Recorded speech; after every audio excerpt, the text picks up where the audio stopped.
This courtroom erupts into chaos as Bernard Little, a self-proclaimed sovereign citizen, squares off against Judge Simpson.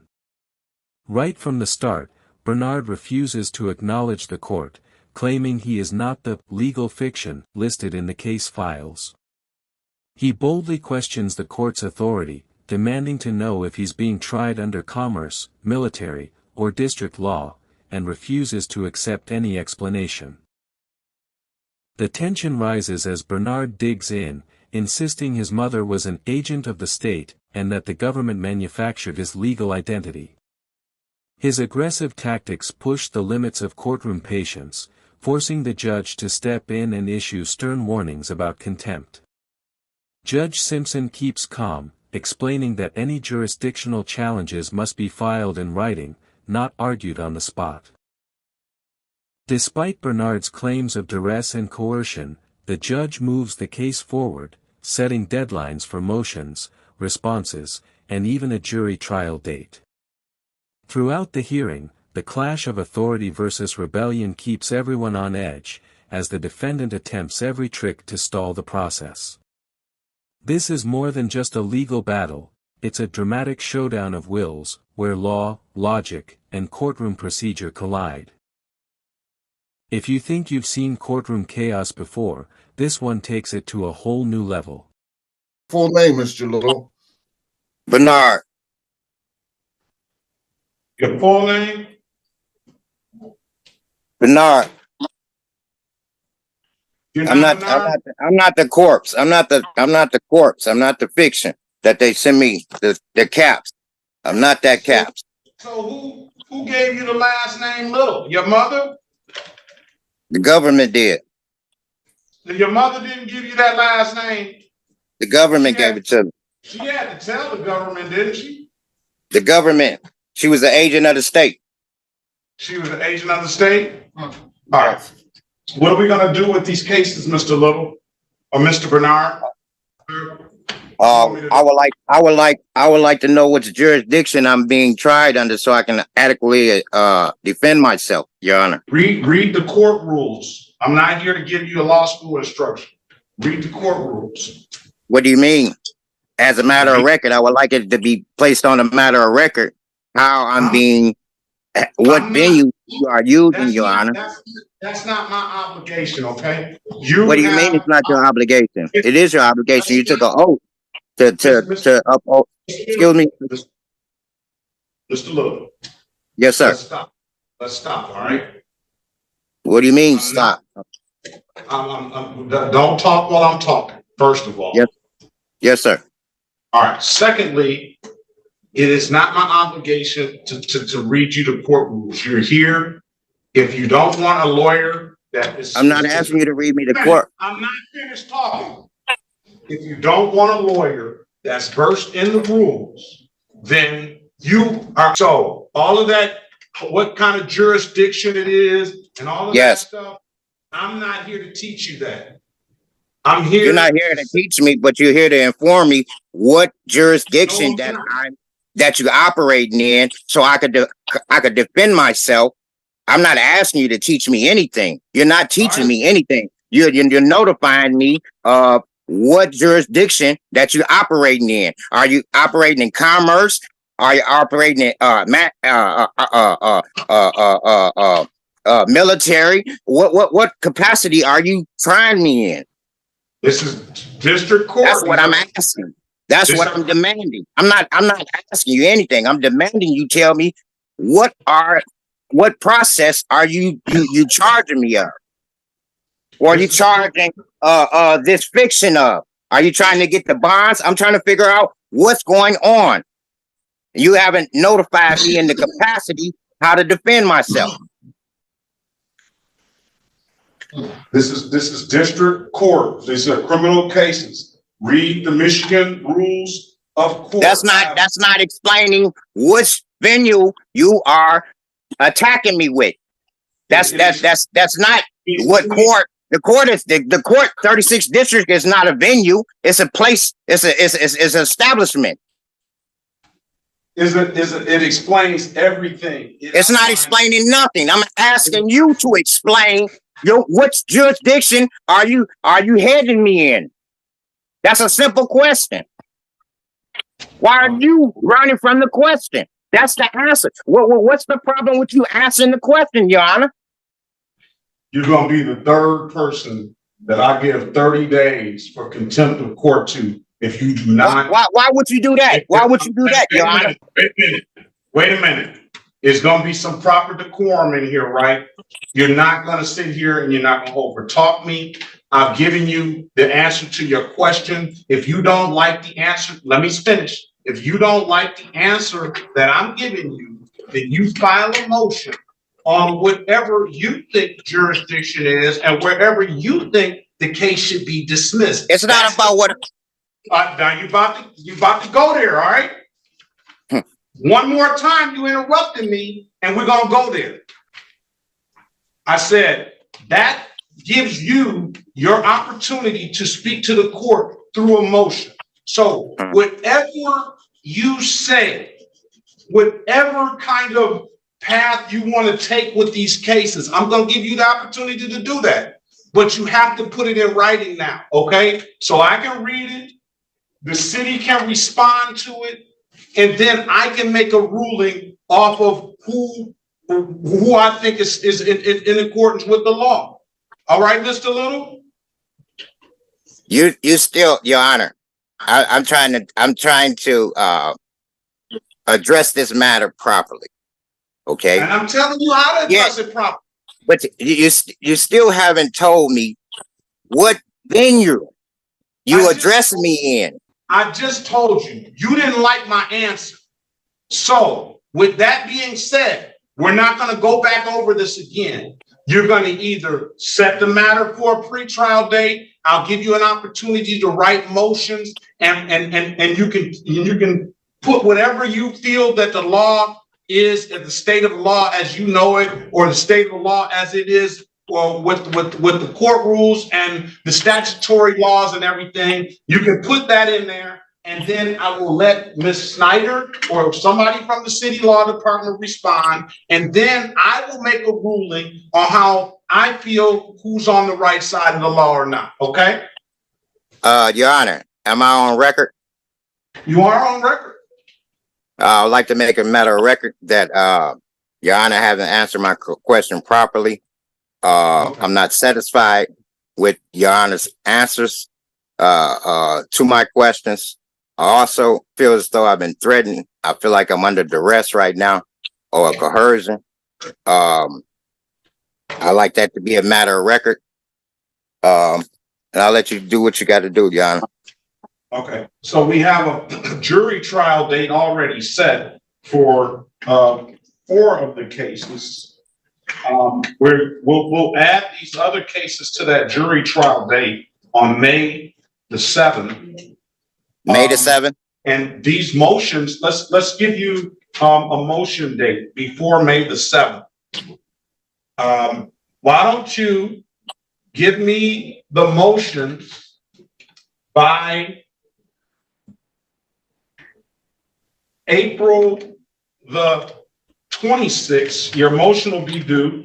So that's a time where you, that's April the 26th, 4/26/2024, motions due, and the response to those motions, if you write them, will be on Friday, May the 3rd.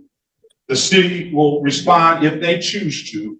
Respond, and then we'll set a final pretrial date, on May the 6th. So your next court date will be a day before the jury trial date on May the 6th, and then I'll make a ruling on the motions on that day. I'll have read your motion. I'll if the city responds, I'll read their response, and then I'll make a ruling on the motion, and we'll see if May 7th that we need that order that jury.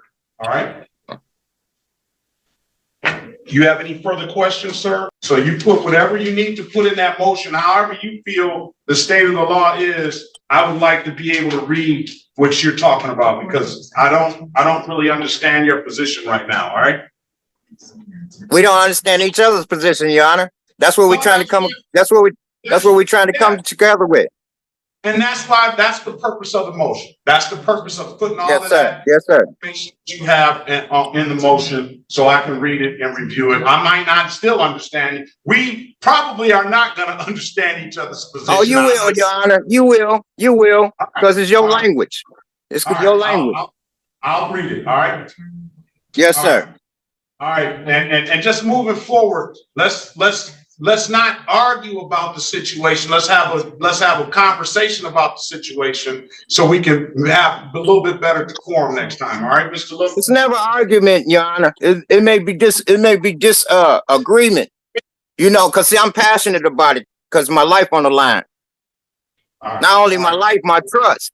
So, you know, there's a lot going on that, you know, ones ain't aware of that I'm aware of, as far as them bonds and things of that nature.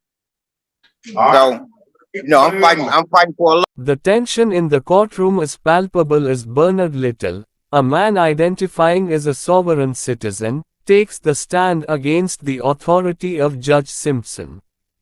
From the very beginning, Bernard refuses to accept the reality of the proceedings. He insists he is not the legal fiction or corpse that the court documents claim he is. Every word he utters is layered with the trademark language of sovereign citizen arguments, designed to confuse, deflect, and challenge the very existence of the court itself. He questions his identity in relation to the state, claiming that his mother acted as an agent of the government, and that the legal system created his persona.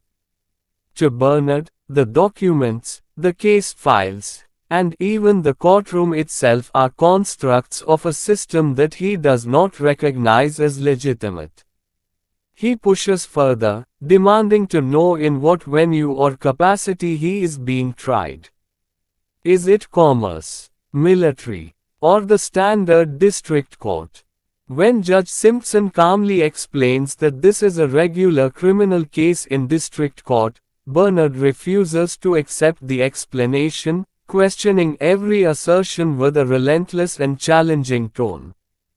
Throughout the hearing, Bernard's strategy is clear: to stall, to provoke, and to assert his version of law and reality. He repeatedly interrupts, challenges, and refuses to comply with basic procedural requests. Each question he asks is not just an inquiry but a statement of rebellion, a demonstration of his belief that the government and courts have no legitimate power over him. The courtroom becomes a chessboard of wills, with Bernard moving aggressively, testing the limits of patience, and the judge responding with measured authority. Judge Simpson maintains composure, knowing exactly how to handle such stalling tactics. When Bernard threatens to derail the proceedings with his claims of duress and coercion, the judge firmly reminds him that challenges to jurisdiction must be submitted in writing. Oral arguments, no matter how forcefully delivered, will not substitute for the proper legal process. The warning is clear: while Bernard can challenge the law, he cannot break it, and the courtroom will not be held hostage by his theories. Even as Bernard continues to push, claiming he is not bound by the documents or the system, Judge Simpson continues to move the case forward. Deadlines are set, responses are scheduled, and a jury trial date is established. It is a demonstration of the court's commitment to procedure and the rule of law. Bernard may attempt to manipulate language, exploit loopholes, or confuse the process, but the court remains steadfast, ensuring that the case progresses according to the established legal framework. The drama of the courtroom is heightened not just by the arguments themselves but by the psychological duel taking place. Bernard uses every trick in the Sovereign Citizen Handbook, refusing to acknowledge his identity, questioning the authority of the judge, and insisting that he is not subject to the law. Meanwhile, the judge's calm and unwavering approach contrasts sharply with Bernard's aggression. The tension is almost tangible, with each exchange reflecting the broader clash between individual defiance and institutional authority. As the hearing unfolds, Bernard's behavior escalates. He continues to interject, making claims that the system is coercive and that his participation is under duress. Yet, each claim is met with a methodical response, as the judge explains the limits of legal argumentation. The courtroom, though tense, operates like a finely tuned machine. Every rule, every procedure, and every response serves a purpose in maintaining order and ensuring justice. Throughout the entire interaction, the audience, whether in the courtroom or watching through video, witnesses a profound example of courtroom dynamics. The conflict is not merely about a single case, it is a representation of how individuals challenge authority and how the legal system responds to those challenges. Bernard's insistence on redefining reality collides with the court's structured process, creating a dramatic and almost theatrical confrontation. By the end of the hearing, it is clear that Bernard's attempts to control the courtroom through sovereign citizen tactics are ultimately ineffective. The judge has anticipated every tactic, countered every challenge, and guided the proceedings forward with authority and patience. The deadlines for motions, responses, and the jury trial reinforce that while individual defiance may create tension, it cannot halt the machinery of justice. The courtroom interaction between Bernard Little and Judge Simpson is not just a legal proceeding, it is a study in strategy, psychology, and the balance of power. It captures the extremes of human behavior in conflict with the law, the persistence of sovereign citizen ideology, and the unwavering dedication of a judge committed to fairness, order, and the rule of law. For anyone watching, it is a fascinating and tense demonstration of what happens when defiance meets authority head-on, and how the judicial system navigates challenges designed to disrupt its authority.